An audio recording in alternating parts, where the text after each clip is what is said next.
What is up, everybody? Welcome back to another episode of the Stirfry. It's your boy, Chef T. Chef T. I'm Will the Spacekid. And our special guest today is Tre Smith. Yes, Stirfry. My guy. How are you, brother? Good, man. Good. Let's get it. You guys. Good. Glad to have you on the show finally. Of course. I feel like it's a long time coming. Most definitely. But I appreciate you guys just having me and taking the time to let me come here and chop it. And We're slowly gonna get your whole group in here. You know, we already had Cap and Magic. That's love. That's love. You got you got them both. Oh, what do you? I don't know if do you know the number by chance? I don't know if you know the number of the episode. Oh, what? The one which Cap one they and did? Magic? Yeah, that did. Do you know? Not top of my head. Darn. Well, I'm gonna make sure I look at that. Make sure you know what I'm saying. They gotta anyone that's tapping in with me on this. They gotta look at the previous episode. Oh yeah. Definitely check it out. And look up Stirfry Cap, Stirfry Magic. For sure. Probably gonna have him back for another episode soon. Yeah, Sirski. Oh yeah. Yeah. So you're DJ, producer, just an all-around creative guy. Yeah, dude. You do it all. Yeah, I do it all, and I do them all well. Thankfully, I don't know how I made it to 9 years. Since high school. Thank God, I didn't go through some state where I felt like giving up. Well, I think I felt the failure, but I didn't feel oh. But you didn't release fully. You know, everyone feels that kind of feeling of oh, is it worth it sometimes? Then you wake up next morning, you're like, this is why I do it. For sure. You know, you see the feedback, you see people, you're like, this is why I do it. For sure. So, were you kind of always this way? When you were young, were you always a creative guy and making stuff? Or? I would say, I think I had really strong ideas. My aesthetics just weren't there. How I built on an idea wasn't there. My foundation was, I think the reason why my foundation is so good is because I had good dope shit. I was like, damn, this would be a dope idea or something random that I think of, and I was just really think about it, damn, I don't really see this being a tangible item in the culture. So it was always something I think that I carried and held dear to me because before I'm a creative, I just love art. Music, since you were little kid, pictures, painters, photographers. I just loved art, so it was always just a part of me and a huge extension of me for sure. So. Okay, so I'm interested in a little background story. So you used to play the drums, right? Oh yeah, for sure. So what was this your own free time? Is it something your parents paid for? How did this happen? Well, when I first started drums, I was in 4th grade. My homie, Mr. Michaels, he was in Edison Elementary. That's my dog. He gave me a practice pad to bring home. And he just taught me, he was like, you have to come back and you have to make sure that the stick bounces back so you can play the drums consistently. Gotcha. It's a certain way that you have to hold the stick and a certain way that you calibrate the weight from behind the stick to be able to keep playing. Because you're using these parts of your hands. You're not using just hitting it like this all the time. Were you reading music or just memorizing it? I was just playing music, and so whatever sounded good sounded great to me. But Mr. Michaels just kind of let me have it, and I was so obsessed with it. I was like, I can't even give it back to you because I have to play drums. I have to use this pad every single day. You know what I'm saying? And then my family was like, yo, wow, he's about to do music. And shit, we ain't got it like that, fam. So you can't, we can't just up and just get you a drum set and music equipment and shit's expensive as fuck. It's expensive. It already is expensive where we're living at. It's already expensive how my habits because I'm not living I'm living like I'm bougie. So you know what I'm saying. So I just couldn't afford it. I had to really earn what I wanted to do. Then I wanted to go to waste. So I had my one homie. He was my best friend. He still is my best friend to this day. I still talk to him to this day. My homie Aaron Yerman. His fam, they were just super musically centric family. Okay. So his family was they were gigging out. They were doing fundraisers. They were in, they were getting the corporate gigs. They were doing everything. They were having their own gigs. So they had a spot that was dedicated for them to always play music. And he was my best friend. So they was that best friend family relationship. They love us. They love me like they love their son. So They always put me in position for me to earn my stuff. So I remember one time, I still have this piece of equipment to this day. It still sits in my house. My homie, his family, they bought my first MIDI controller, my drum pad, for me to just make music on. They bought me my first drum set for me to practice at, and they kept it at their house. I paid $100 for it. Like but they took it out because I literally like, I don't even know if it was $100, but they just took it out of my paycheck because I was working for them mixing sound for their band. Okay. They just taught me how to do that, and they just really like let me know. They were like, yo, like if you want to do music, you can do it, but you need to work and you need to really practice and you need to really take your time to really do it right. And if you don't, you're not gonna do it right and you're not gonna win. So that kind of really funded my stuff, like them really like believing in me, you know what I'm saying? And like that shit is like super huge because, you know, I wasn't, you know, I lived in a predominantly white area, you know what I'm saying, in Willoughby Hills. Gotcha. And, you know, they loved me as if I was, you know, looked just like them, came from them. And, you know, I'm just super grateful for their kindness, you know, because people don't think that that's like a thing where we live in and like the state of society. And there's a lot of good people. And without them, I wouldn't even be here, so.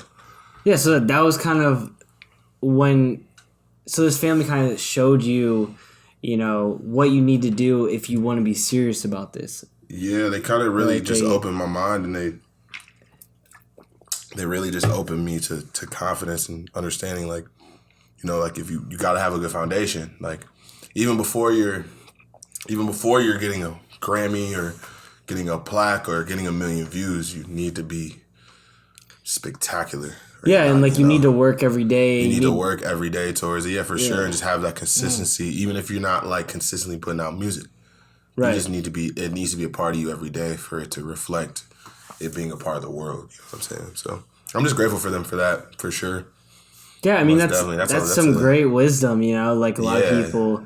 I mean, most people, they don't have that type of influence, you know, they just like are by themselves in the room and they're just like, well, I have this thing, I'm just gonna play with it. Yeah. I think that a lot of people do. I just think that they don't decide to look at, like, you know, where they want it. I think that they have all the influence and support and knowledge to do everything, but they just don't really apply their perspective.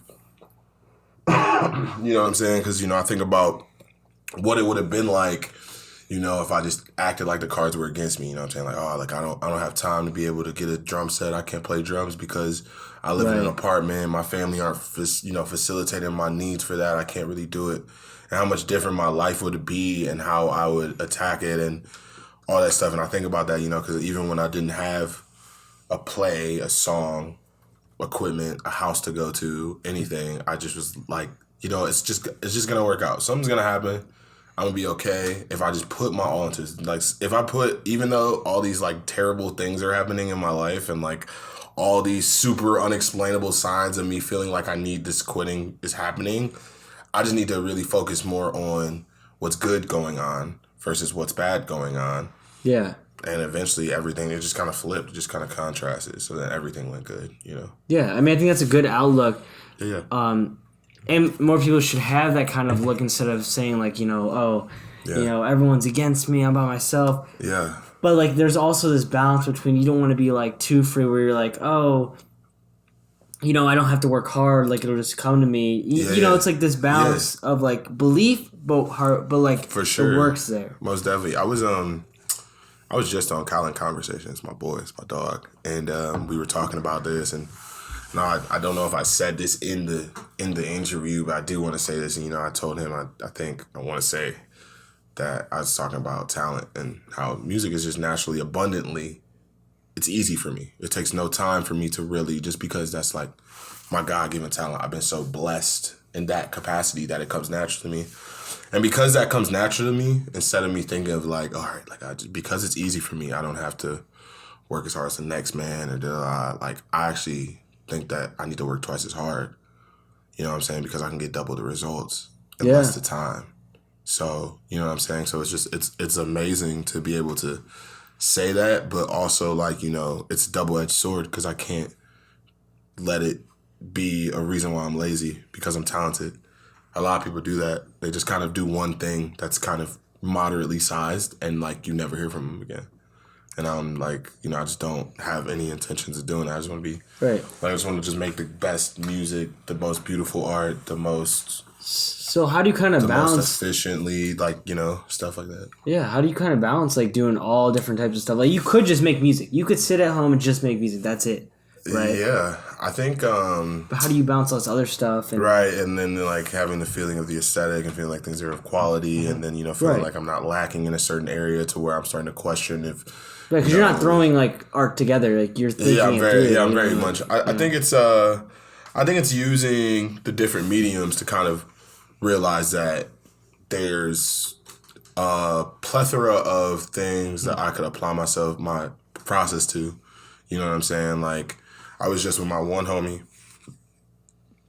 Excuse me, Arizona, man. They be fucking me up for real. But but I was just with my homie Nicky Loud. He's like my guy, cool dude. Like, I've just been making clothes with. We've just been designing a lot of clothes and just kind of really finding a lot of visual solutions to problems that we kind of see, like in terms of taste.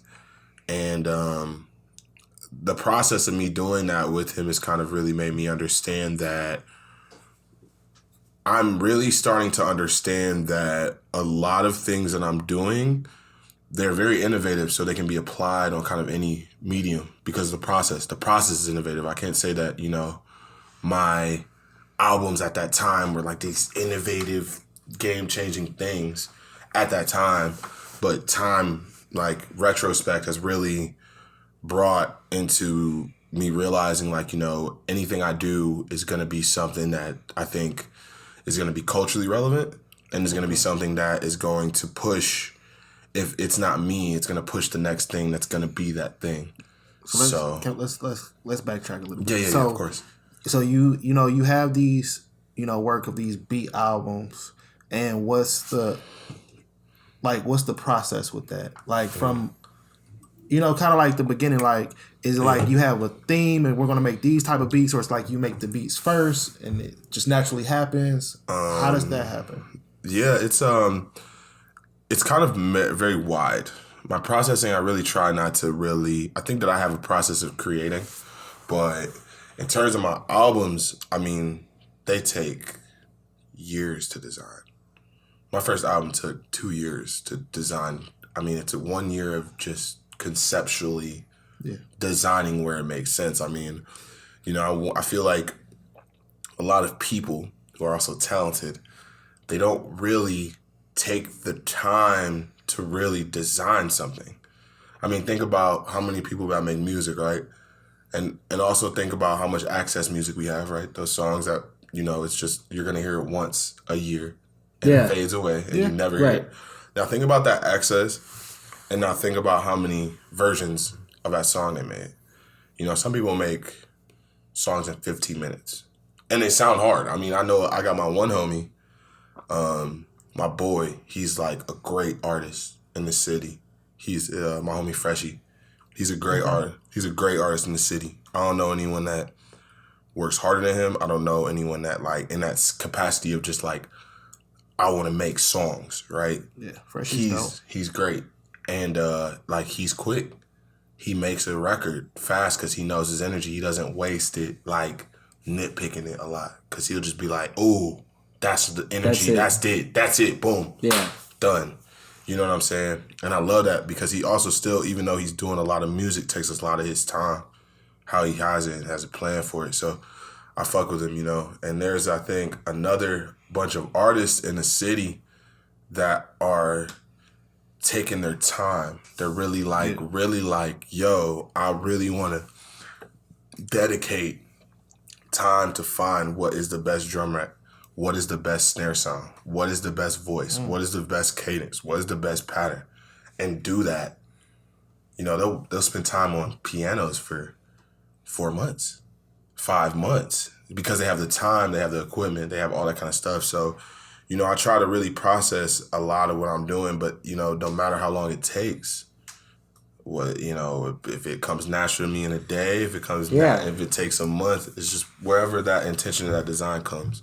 Yeah, it's amazing that, like, everyone that's a creative has so many different processes. It's because what could take, you a while on one thing and you pay attention to it in the detail. One person can be like, that comes naturally, and then vice versa. And And that's what's crazy about like when people say, "Oh, you have to do it this way. You have to do it this way. This should be the process." Mm-hmm. But it's like it's not the process. So you could do anything, any way that you get inspired to do something, any way that like this is how you work. Like for a music video, things just come to me when I shoot music videos. For sure, I love that. I write it down or whatever, but like I don't like overthink it. Yeah, I think that creative inspiration is actually like. I think it's very impulsive. I think you really can like. You don't have to like design something for the long being of like Yeah. You just know. You're like, oh man, that's a good idea. Like that. Just like Yep. And you don't have to question it. Me and you don't have to question it. No one has to question it. We all just feel that in the room, and I think that is something that you only get from just not thinking so much. Right, because when you overthink it, it tends to just fogs the actual idea of what you had in the beginning. Like, that idea that it just comes to you is so much better than when you're sitting down and you're like, oh my God, I had to come out with this idea before 5. Like, people are messaging me. Like, this has to be I just imagine how many times I said, has to be the best idea. And it never is that idea.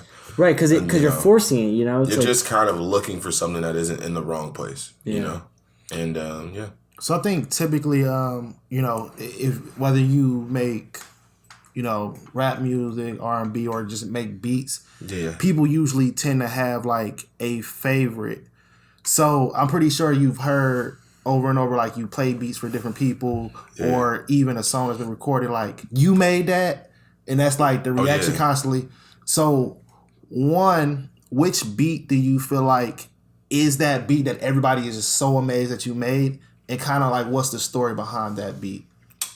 That's interesting. I've had that moment a lot, actually. I think almost every person I make music with is like, what the fuck? Like, just because it's like, because the way I was just talking to you guys earlier before the cameras turned on, I'm very like anti set up shop on the internet and just collect. I'm very like against that. Not that. To me, that's not necessarily a bad thing. You know what I'm saying? I get it. Some people's journeys are different. You know what I'm saying? Like, there's another guy that's fire with selling beats, Johnny Giuliano. He's great. He used to back in the day. Fire. Back in the day, he ran SoundClick. Like, you know what I'm saying? He'll put a 20-pack of beats, 15 of them gone in 2 days. You know what I'm saying? But he also took a lot of time to produce for artists like Wiz Khalifa and Drake and The Game and just like other people that are like, yo, like I get this SoundClick shit's popping off, but I need to be able to lock in with the artist. And that's just dope. But I think that we need more producers that are like that. You know what I'm saying? So you get a lot of do you oftentimes like, when you're like, okay, I need to make a beat for this person, like you like to make beats for specific like people, you're like, oh, this is definitely for Cap, or this is definitely for like Magic. Like you have like this vision in your head about like who the artist is first. I think I take a lot of time consulting.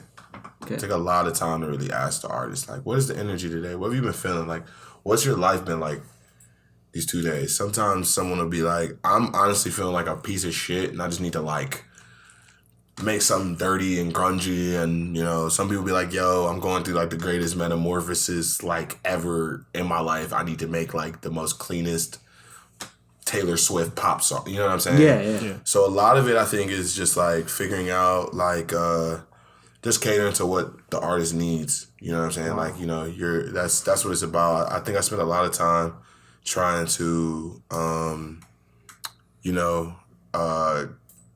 make a beat and then run to the artist for their validation. And it either was A, they really liked the beat and now we're making the song, or B, they didn't and I get knocked down a few pegs. And, I just think that, it's more than that. It's more than that. You got to be able to just enjoy the process of making music with the artist. And you got to enjoy the process of like figuring out what that artist's like points are, where you want to push or where you want to just, own and because that's your job. That's what they pay you for, to be able to do that sonically. Yeah. So. Yeah, and so you guys bounce on, especially, I mean, that probably is process. Tough, especially at first, like when you make this beat for them, like, is this boy on? No, it's on. Oh, yeah, it's on. I was like, I know. You guys got the brighter red. I was like, no, because that one is like, that one was a newer one, because the other mic we had died, so it's like a different version of these ones. I got you, because I was like... It's a little more dimmer, like a little more...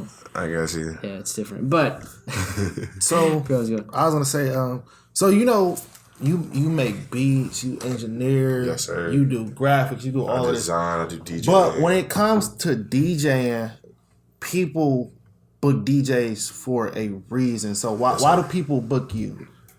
What do you think? Why do they book me? Why do I think that's like plausible for them to like want to put me on like one of their events? Well, like what's the reason? Like, why would I? It's the whole thing of like certain people, they talk on the mic, like they just aggressive on the mic. Certain people, they can scratch a lot better than a lot of other people in the city. Yeah. So that's what I just jumped over that one. Recently. I just got my scratching during COVID. Oh my god! So when people pick you and it's 1,000 DJs in Cleveland, why do you think they typically pick you?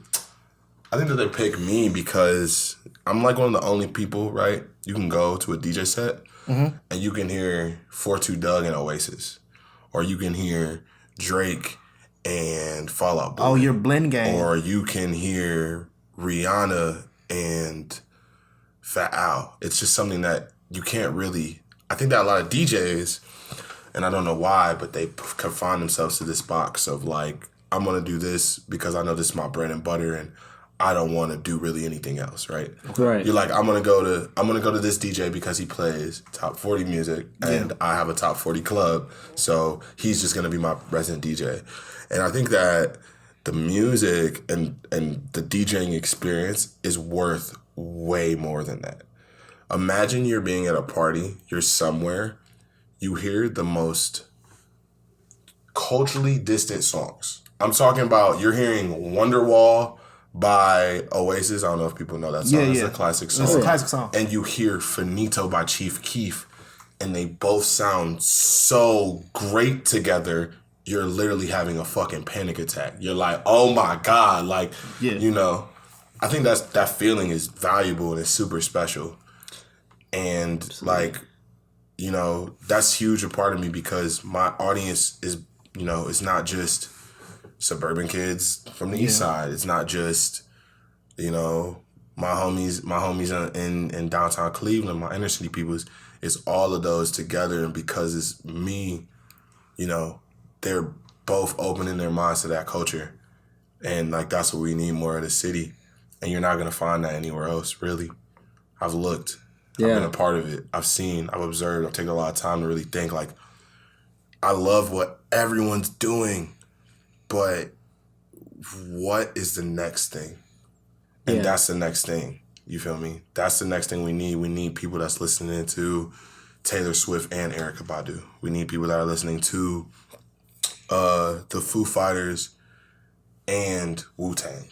They both need to have a space that is natural and culturally relevant. You know what I'm saying? And I feel like I'm the catalyst to that, which is like a super, super humbling, very real thing.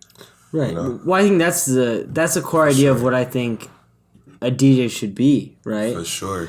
Because let's be real, like everyone wants to be a DJ. People want to be DJs, but then they play the top 40 stuff. They just go and plug it in. Oh, this is what is on the list today. For sure. And it's just it's kind of like wild because I think the reason why it's like that is because people validate themselves through controlling the music. People try to create that illusion of validation because you're a DJ, Imagine, Greek Life. I'm sure anyone here knows Greek Life. Imagine that one guy that was just a DJ and, like, now he's, like, kind of, like, overdoing it and being that guy, And he's not really, he doesn't really give a fuck about the music, He just knows that if he picks the playlist, he's going to fuck that one girl in college, and like that would be it. And then 96 hours until Thursday comes again. Yeah. You know what I'm saying? And every day he's in class, he's collecting the list of more girls, So I'm just kind of like, that to me, as someone that has that ability and that caliber, except in real life, to just put all that down and say that doesn't really make you cool, that doesn't really make you get your music popping, that doesn't really do anything for you. The only thing that it does do is that your fans and the people that listen to your music miss out because you waste on an opportunity to be creative for them. Yeah. So, you know, I'm huge on that, and I'm huge on like letting people know, like, just make music you love. You know what I'm saying? If you love what you're doing and you love your art, people will have a million reasons to come out to you instead of any other Joe Schmo. Super dope.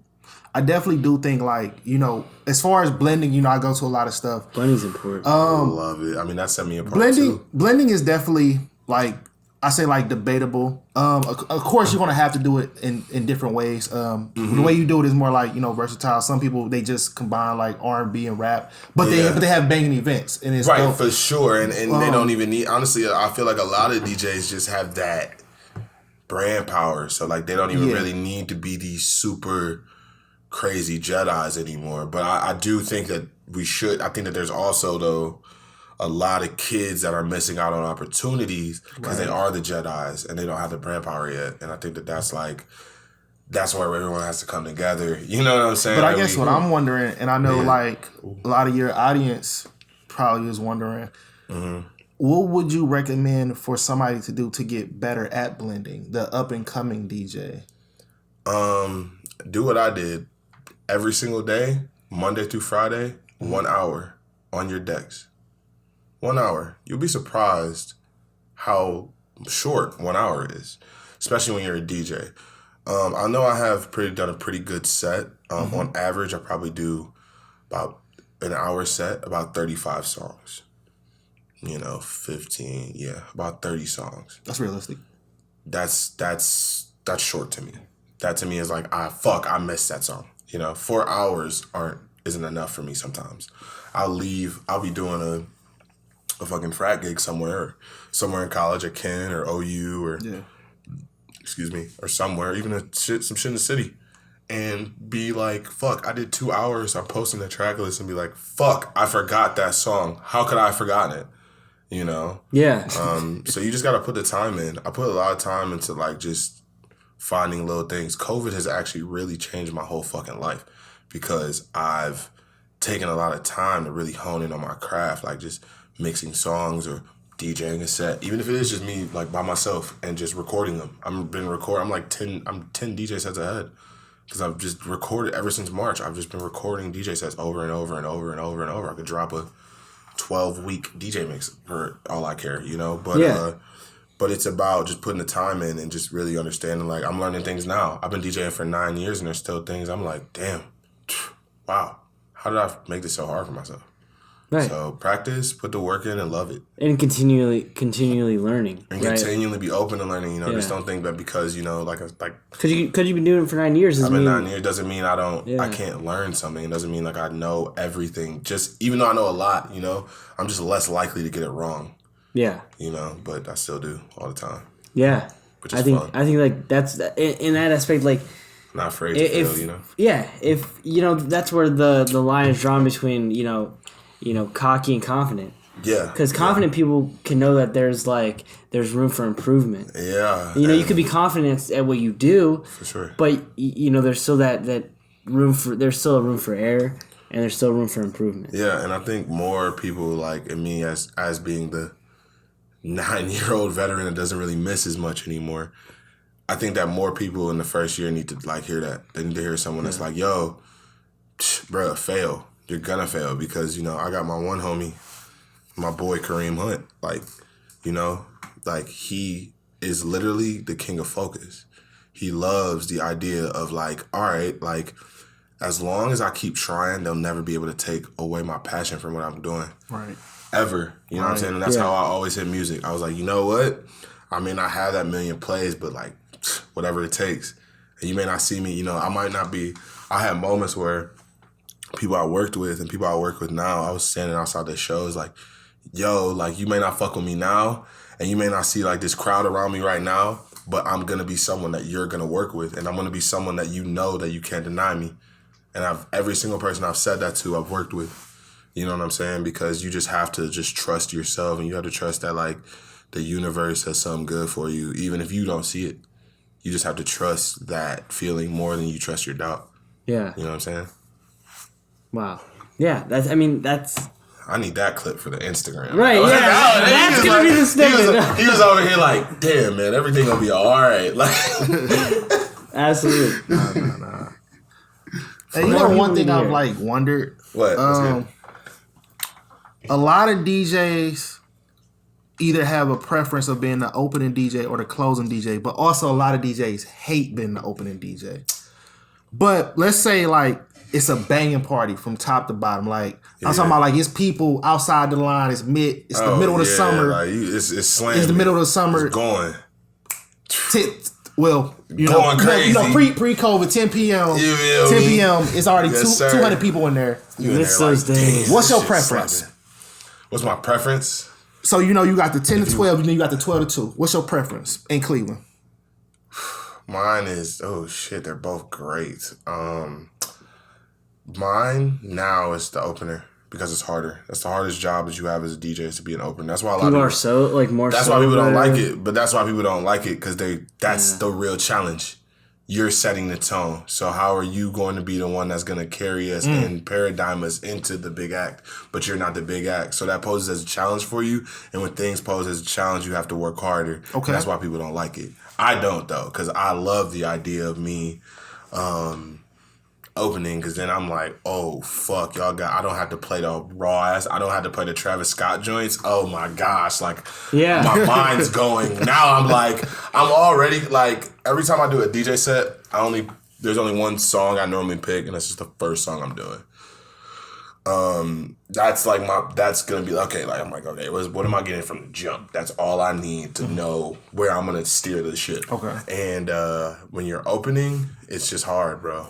It's hard because you have to like really just set the tone for the opener, and you can't set the tone, with sicko mode. You know what I'm saying? Like you can't jump off the gate with something just so high energy. It's like kind of dampening the mood. Yeah, I didn't see like events where like 4 DJs might get booked. And like they're all hot DJs, but the first DJ, everybody's just looking at them in disbelief, and they're like, "Yo, he's burning everybody out."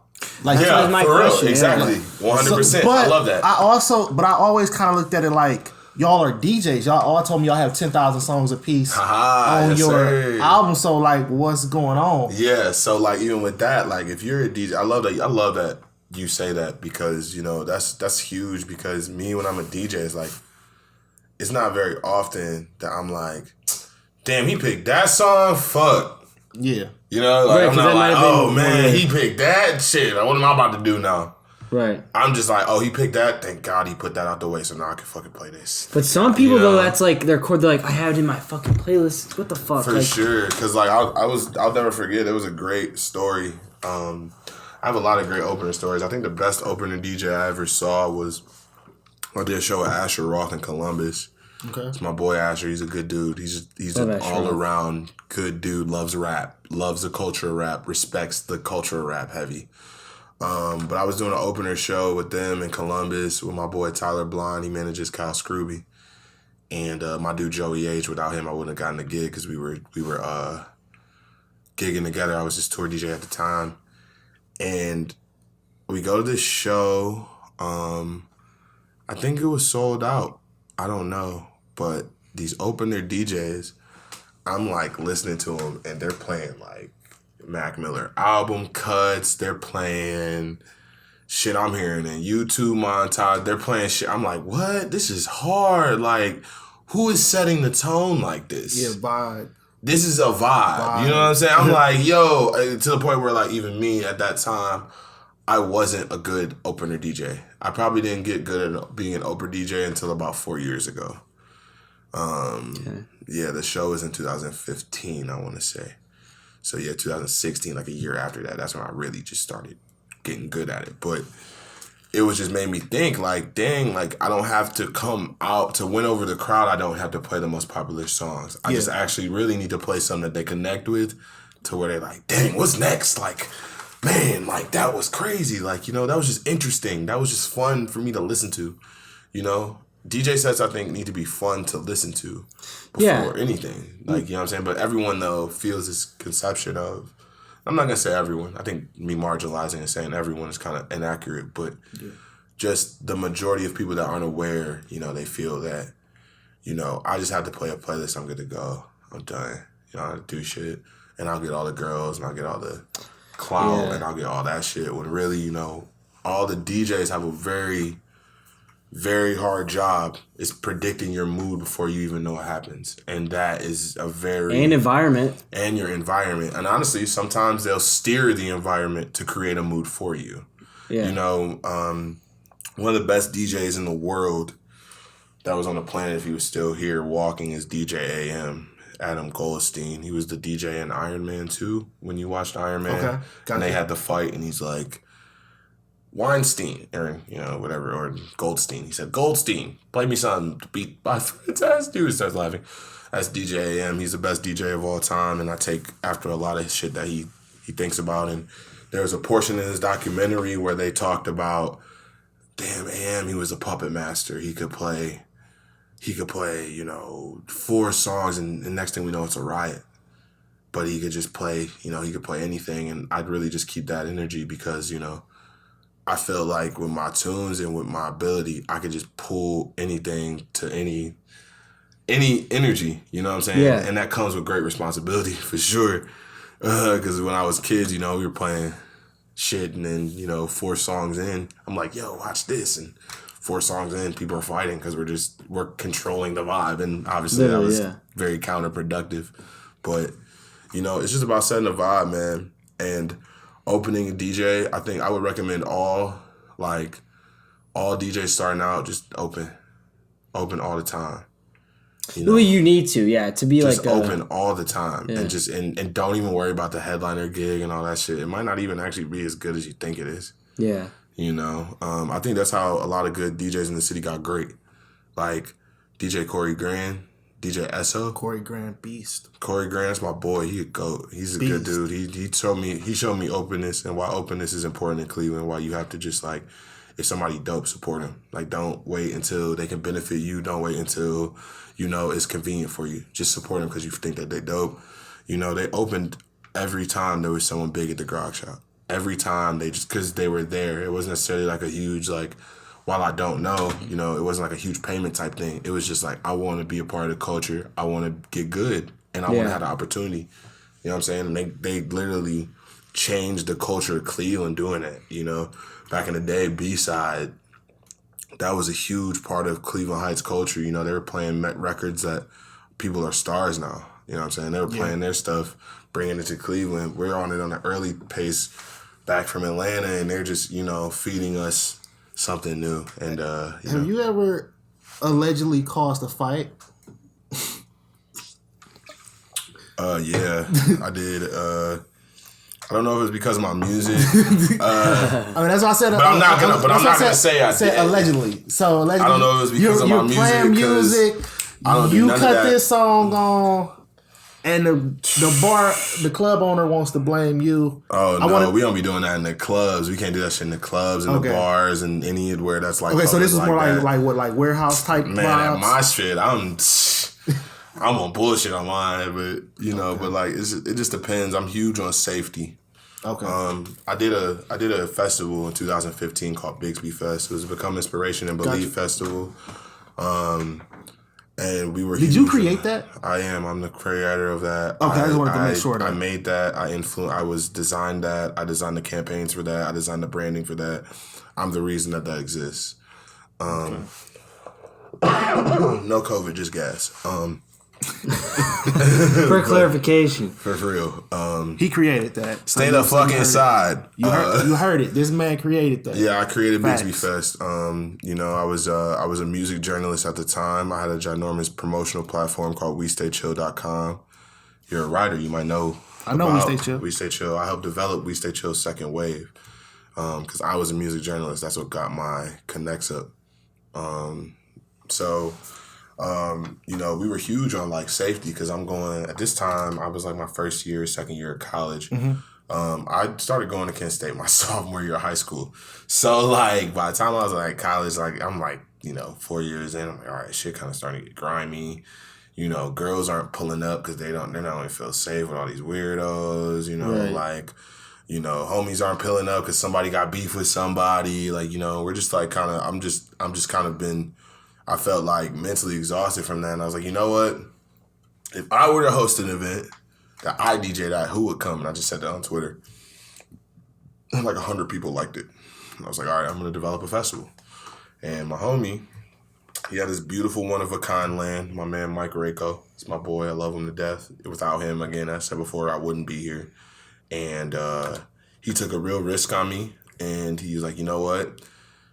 I don't know what you do music-wise really that much. I know you do your thing because we went to high school. Right. But I do believe that you have a vision for what you want to do. And to show you that, I support your vision, and I want to collaborate with you, and I'll let you use my property to design a festival experience.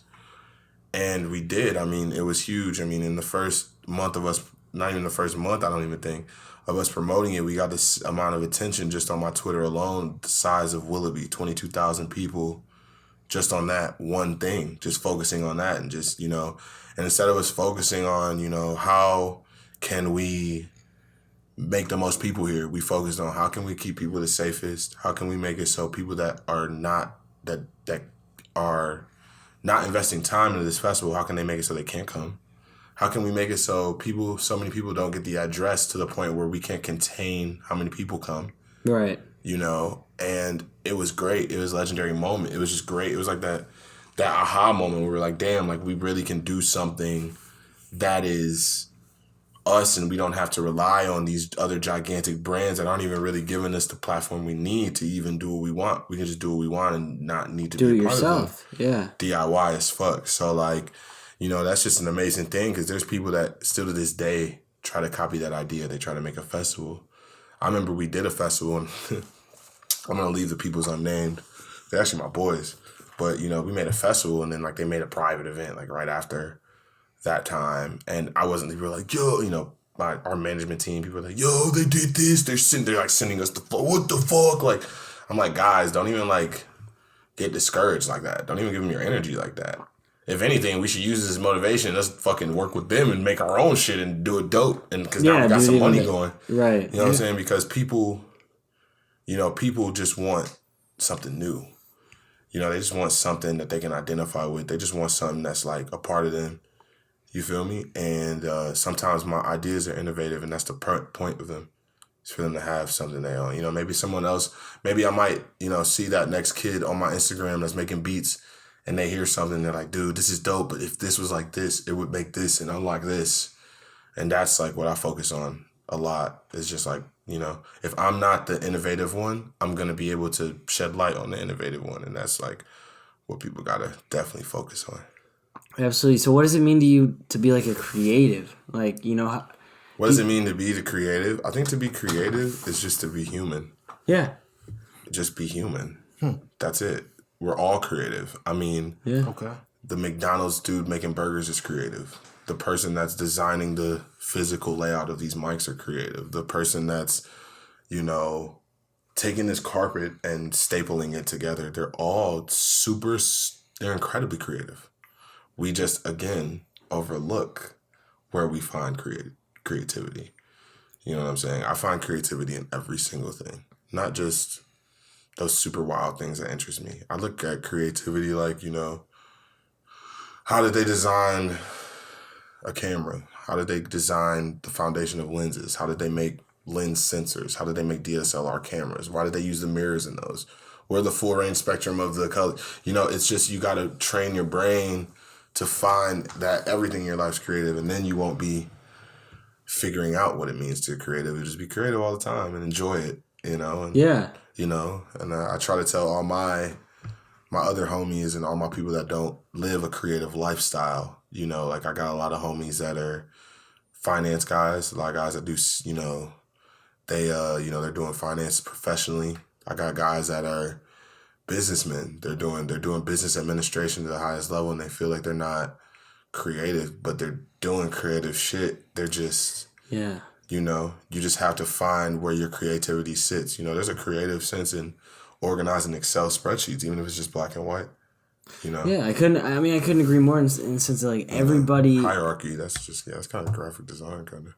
Yeah, so when I think about underline for real. But like everybody subconsciously though, that's like wild. You know?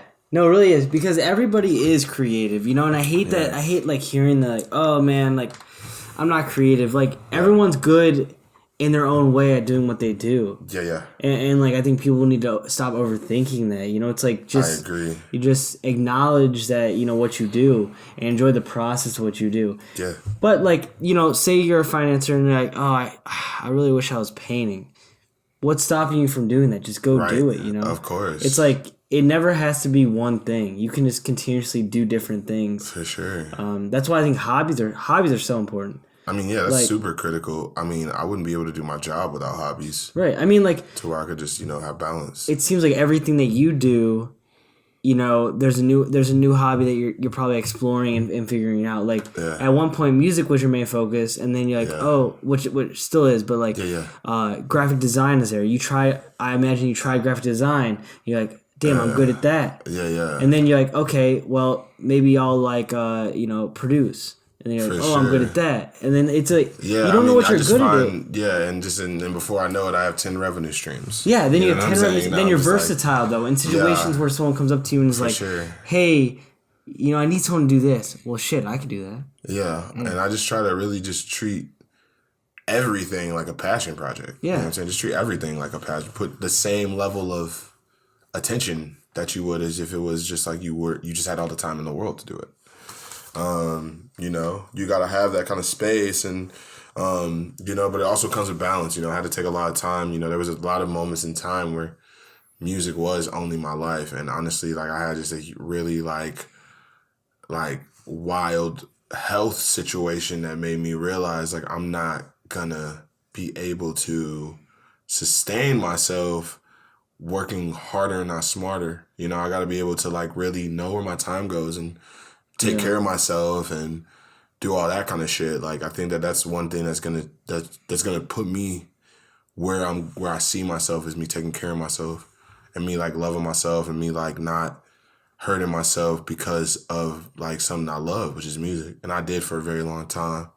I was just down on myself. I was like it was like if Michael Jordan had a clone of him and he just ran him through the mud like he did the team. Like, that's just how I was for so long until I realized, like, you know, damn, bro, if I literally am this hard on myself, I'm literally going to die. You know what I'm saying? And I don't want to be that. I don't want to be an artist that is, like, not self-sustaining. And I don't want to, you know, I don't want to burn out early, you know. I see a lot of my most, like, influential artist ever to me died early. And I was one person away from working with them. Is that Mac Miller? It was. It is. My man, Malcolm McCormick, the GOAT. He's another reason why I'm here. You know what I'm saying? I got a good opportunity to work with him and, well, not him necessarily directly or make a song with him, but, you know, Big Germ and ID Labs. I went to Pittsburgh it was in 2015, the same year I made the festival. Right after that happened. Perfect timing. I mean, holy shit. That's really God-given timing right there. Yeah. I mean, you know. And it was all by fluke. It was all just because of me believing and staying persistent and not letting that, you know, not letting like scare me or not letting, you know, because timing didn't work out, make me overthink. It all just happened at the right time. So, you know, I owe on some real shit, I owe my whole career to them, kind of, in a weird way. Because, you know, if I didn't have that, I literally did a song with ID Labs and Mac Miller's team, and everyone from the city didn't even know for a very long time. Yeah. That was great. That felt I had so much freedom. You know, imagine you're creating music and you're making music and you're building this thing and you know you had to get to, you need to hit, you know, this level and this level and this level to hit the final boss. Yeah. And I just skipped all of those and went to like the championship boss and like, it was cool. You know, so like that to me really inspired me because it's like, you know, those guys gave me so much kindness. They didn't have to be these super nice guys. They didn't have to be super supportive, and they didn't have to really give a fuck, and they did. Yeah. And that, to me, if that's not worth something, I mean, what the fuck is? I mean, you know, I went home and I remember just how I felt driving home. Like, what the fuck? I can't believe I just did it. I just did what everyone said is impossible. Again, multiple times, again and over, and it keeps happening over and over and over again. That's amazing. Makes you count your blessings and just be patient of the process, for sure. Yeah, and manifest it, you know. Yeah, and then you know, just, if you have a dream, you know, make it a reality. You know? Yeah, don't wait for the opportunity. Make your opportunity. Don't wait for that shit. Don't wait when it's a time when, you know, when someone gonna support you and now it's time for you to turn up. Don't wait for that shit because it's not gonna come. You need to really be able to realize, like, you know, if you apply yourself, anything is possible. And that's real shit. Like, you can really, like, you know, do everything that's everyone said was impossible. You know what I'm saying? Imagine being Michael Jordan. Imagine ridiculous. But somebody's got to be it. Somebody's got to be it. Someone. He is. Look, I will say he was extra, but you know, I do think that did we all really expect to see these footages in 2 decades? I don't think so. Yeah. You know, that's what you gotta do to be a great. I'm not gonna say how you treat people, but you know, right? I was like that. But the work is there. You know. Yeah, you know, I was like that. It was just with myself. It was just on myself. I was just on my ass so bad. Like, you know, I look back on it. I'm like, fuck. Like, damn, I shouldn't have been so on my ass. But you know, it helped me because, like, you know, I have a greatness mentality. I don't want to have average. I don't even want a plaque or like a Grammy. I just want to make the best music ever. Every time I hit that program, every time I, you know, get on Adobe Illustrator, I want to make something that I care about, that I love so much. You know, sometimes that's all it needs. That's all you need to, like, that's all you literally need to just take over. Yeah. That feeling of like, damn, like, this is the best of my ability. Like, you know what I'm saying? Shit makes the biggest difference. Like, that's facts. Fire. I love that. So, one last thing, kind of before we wrap up, what is one piece of advice you'd give a younger Tre Smith? Biggest advice I would give to a younger Tre Smith. Just work the job. It's not gonna kill you. Just work the job. Make yourself some money. It's not gonna kill you. Learn where your time goes. Don't beat myself up on failure so much. Just fail a lot and fail wide because you have all the time to do it right. And if it means you got to fail for a long time to do it right, do it. It's worth it. And anything else?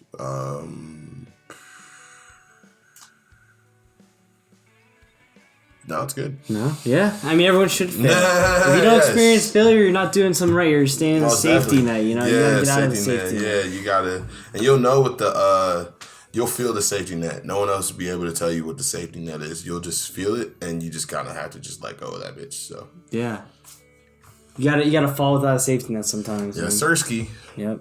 Well, for sure. Thanks for being on the show. This was really great, man. My guy, I appreciate you guys for having me. I appreciate you guys just taking the time. Yeah, brother. You guys got a lot, like, real good thing going on. I love talking with, you know, we're all creatives here, so it's like great to always have this conversation. Most definitely. And like I said, it's love. You guys doing good. I'm glad, like, I came here for like an organic reason.